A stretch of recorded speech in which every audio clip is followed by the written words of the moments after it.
Hello, you beautiful, beautiful people. It's your friendly neighbor Vava once again, and this is the Mesprit Jellicent Hypno Safari.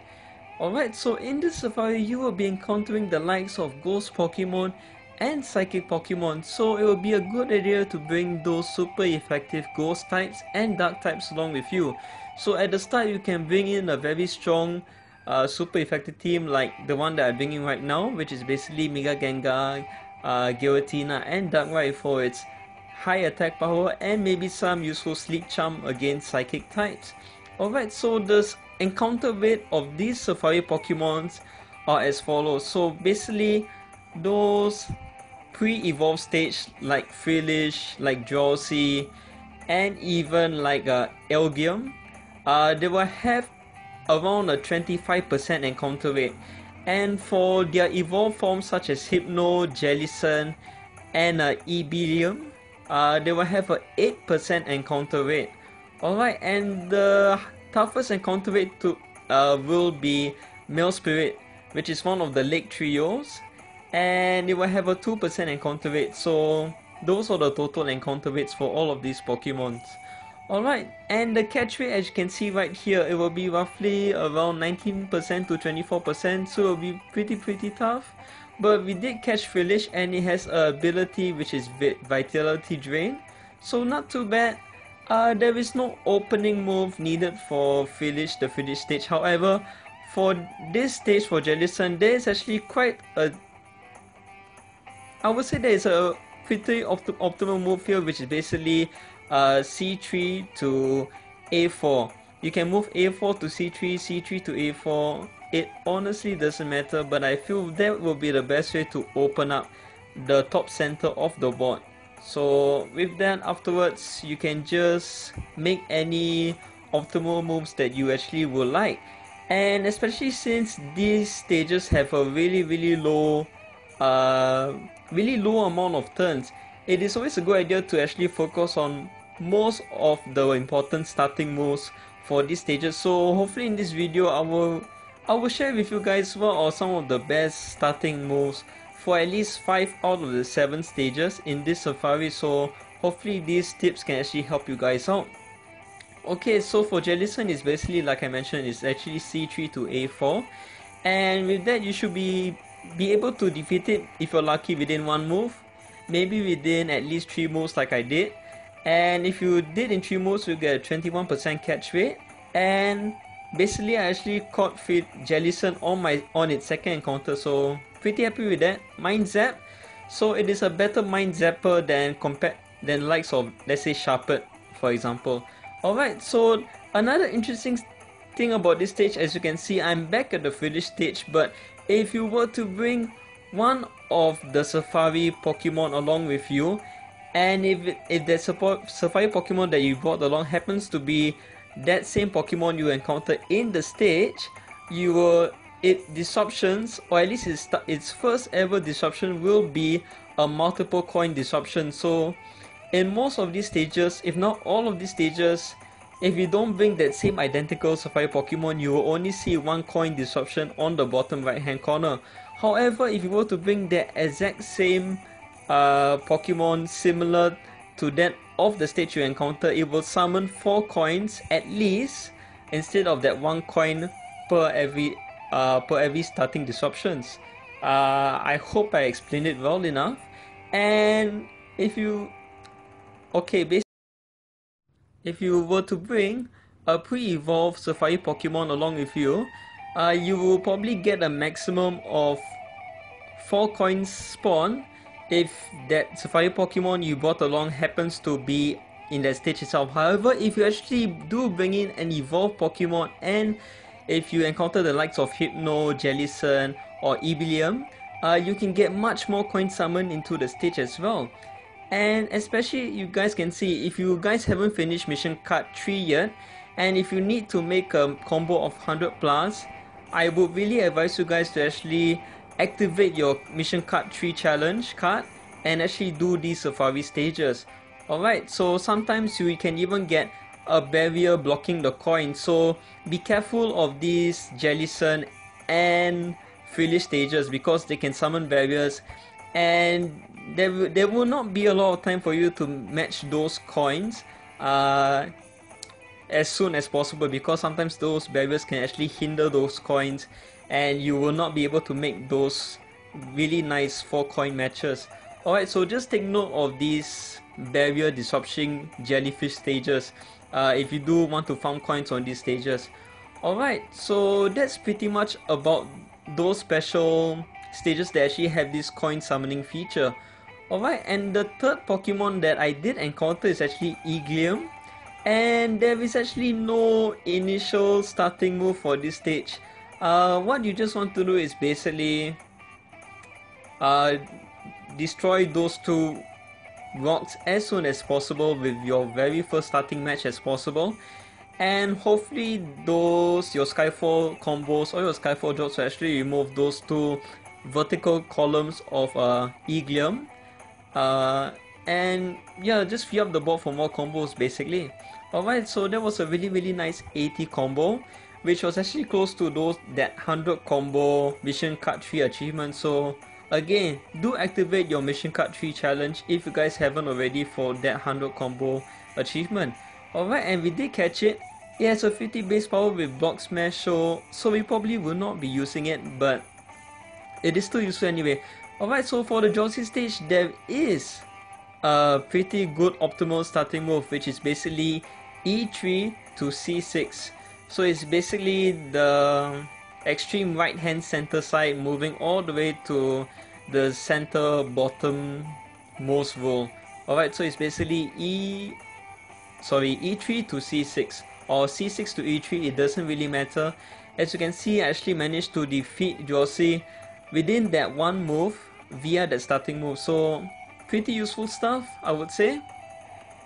And yeah, so with that we got Drowzee defeated, and it can be a pretty stubborn Pokemon to catch, despite this Pokemon having the highest catch rate if I am not mistaken. Unless if you defeat Mesprit with a lot of moves left, this will probably be the next Pokemon that you can actually get with the next highest catch rate. Alright, and this Pokemon actually has Sleep Charm, so a useful ability, but I'm not too sure whether we might be using this Pokemon. Alright, so unfortunately, or at least fortunately, we actually got Mesprit here, and as you can see, the starting move that I actually did was actually B1 to E1, and I will highlight this as being very important because there is actually a prefixed Skyfall layout of Mesprit icons that will fall onto the stage, as you can see right here. Alright, so if you do that starting move B1 to E1, you will actually definitely be making a certain, or at least one of those Skyfall Mesprit icons to actually fall and match with the topmost barrier Mespirits that were actually trapped there. Alright, and the team that I am using is actually not the most optimum team, because if you guys have actually noticed, I have yet to actually catch the likes of Hypno and Beheeyem, and those 2 stages actually have a lot of blocks, which was one reason why I actually bought Dialga. However, I was also preparing that I might encounter the likes of Mesprit, and I actually felt that the fully candied Mega Rayquaza will do a much better job compared to the likes of Mega Gengar, because there will be barriers here where Mega Rayquaza can actually remove the Pokemon from the barriers itself, and it also has that pseudo complexity -2 effect, which can actually clear out those limited Skyfall Mesprit icons. And another thing that you want to do is you want to try and do a 5 match of either Mesprit or either Darkrai. If you do not have a Darkrai, and if you do not bring Darkrai along, I will really highly suggest that you try to make a 5 match Mesprit, because it does have Sleep Charm and its disruptions can actually be really brutal on these stages. So again, if you don't really have Darkrai, try and focus on making that 5 match Mesprit, or maybe that 4 match Mesprit Sleep Charm match, and hopefully you luck out there. Alright, so apart from that, even though if you are unable to get Sleep Charm activated, if you do happen to have a fully candy Mega Rayquaza, I think it can really carry you throughout the stage, whether you bring in a super effective team or not. It would be a good idea to bring in the likes of a Barrier Bash Plus Pokemon. If you do not have it, don't worry, because its second real disruption will actually convert all those barriers into rocks, and with that, once those barriers becomes rocks, you can actually defeat it much easier as well. So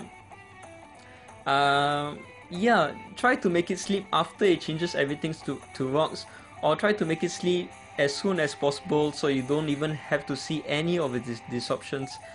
Alright, so it is still a pretty hard Pokemon to catch. It is not like the Mesprit Safari Pokemon where it is almost a guaranteed Great Ball catch at 100%. This is not the case.